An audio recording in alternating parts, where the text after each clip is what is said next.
आमच्या कार्यकर्त्याचे कामं होत नव्हते, गोरगरिबाचे कामं होत नव्हते, त्या सगळ्याचे कामं व्हावं या दृष्टिकोनातून हा प्रवेश होता। उद्धव सेनेमध्ये काय नाराजी होती तुमची? काय काम अजिबात नाही, अजिबात नाही, कुठंही मला उद्धव साहेबांवर जराशी सुद्धा नाराजी नाहीये, कोण्याही नेत्यावर माझी थोडीशी सुद्धा नाराजी नाहीये।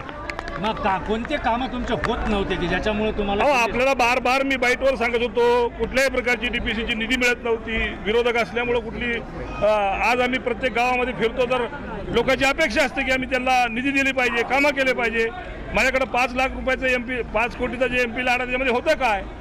त्यामुळं आजच्या घडीला सगळ्यात महत्त्वाचं आहे की आम्ही लोकांच्या कामी पडलो पाहिजे।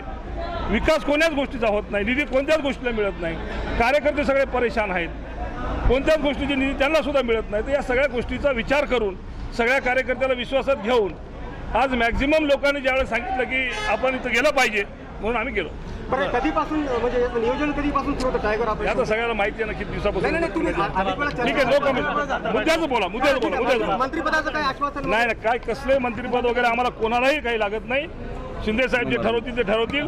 फक्त महत्त्वाचं एकच आहे की आमच्या कार्यकर्त्याला सगळ्याला वाव मिळाला पाहिजे, सर्वसामान्य जनतेचे कामं झाली पाहिजे, निधी प्रत्येक खेड्यागावाला आमचा आपलं तुम्हाला माहिती आहे, माझी लोकसभा असो किंवा परभणीची लोकसभा असो किंवा मग संजय देशमुख साहेबांची लोकसभा असो, अतिशय खेडोळ सगळा भाग आहे, अतिशय दुर्गम भाग आहे आणि त्यामध्ये निधी नाही मिळाली तर आम्ही उद्या लोकांना तोंड काय दाखवायचे आहेत?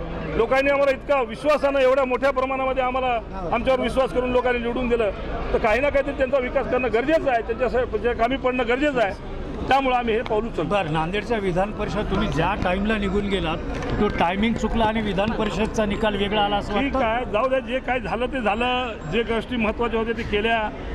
एक तुम्हाला पक्क चांगलं माहिती आहे की मी पाय राहून उभा होतो, कुठल्याही प्रकारचं लालशन माझ्यावर लागू शकत नाही, मी कुठल्याही प्रकारचं म्हणजे कोणालाही कमी पडलो नव्हतो, सगळ्या गोष्टींमध्ये सगळ्याला विश्वासात घेतलं होतं। पण योगायोग आहे की मला तिकडे जावं लागलं आणि मी कुठंतरी माझ्या मुलाच्या या निवडणुकीमध्ये कमी पडलो। ओके, चला.